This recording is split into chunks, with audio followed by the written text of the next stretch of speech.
गीता में क्लियर लिखा हुआ है, कर्मण्येवाधिकारस्ते मा फलेषु कदाचन। हम लोग कृष्ण की ये उक्ति को, ये कथन को, स्टेटमेंट को मानकर भी चले तो हम सभी को कर्म करना चाहिए। जन्म लेने के बाद जब सांस चलती है वो भी एक कर्म है, इंसान के अंदर सांस चल रहा है वो भी एक कर्म है। तो कृष्ण यही कहते हैं कि आप कर्म कीजिए, कर्म पर आपका जोर है। आप जब कर्म करेंगे तो आपका दिशा अपने आप मिल जाएगा। एक गलती, दो गलती, तीन गलती, चार गलती करेंगे, पांचवी में आप सुधार कर लेंगे अपने आप को। और यदि आप कर्म ही नहीं कर रहे हैं तो आपको कोई भी सुधार करने का मौका ही नहीं मिलेगा। तो इसीलिए मैं ये कहना चाहता हूँ आप सभी स्टूडेंट से, आप सभी बच्चों से कि आप मेहनत करो, कर्म करते रहो, मेहनत करते रहो, परिश्रम करते रहो, पढ़ते रहो, डिसिप्लिन में पढ़ो। जब तक डिसिप्लिन नहीं होगी आप आगे नहीं बढ़ सकते। तो आपको मंजिल की ओर धीरे धीरे आप पहुंचने लगोगे। आपको एहसास हो जाएगा कि मैं सही दिशा में जा रहा हूँ। आत्मा जो अंतरात्मा है ना, ये कह देता है।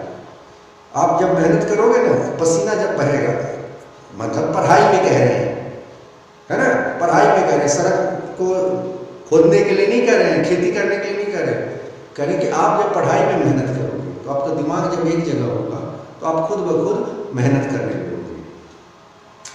तो मैं अब इतने सालों से पढ़ा रहा हूँ तो मैंने अनुभव किया कि जो भी चीज़ इंसान को प्राप्त होता है वो मेहनत से ही होता है।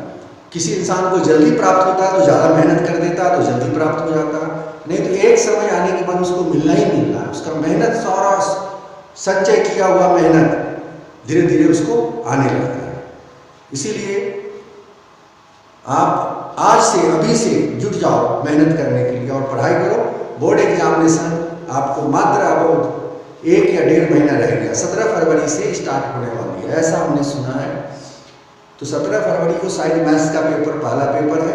आपको मेहनत करते रहना है और अच्छे नंबर से पास भी होना है। आप किसी तरह के विदाउट टेंशन तो कभी नहीं रखना चाहिए। देखो, मेहनत करने वाले टेंशन भी नहीं रखते। उनको पता है कि हम मेहनत करेंगे तो अच्छा ही करेंगे। ये कौन बच्चे टेंशन करते हैं? जो मेहनत कैसे भागे हैं पूरे साल, उनको टेंशन होगा।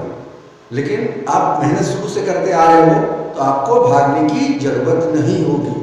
ये मेरा वादा है, मैं कह रहा हूँ, ये बहुत समझ सोच करके कह रहा हूँ। Okay, thank you.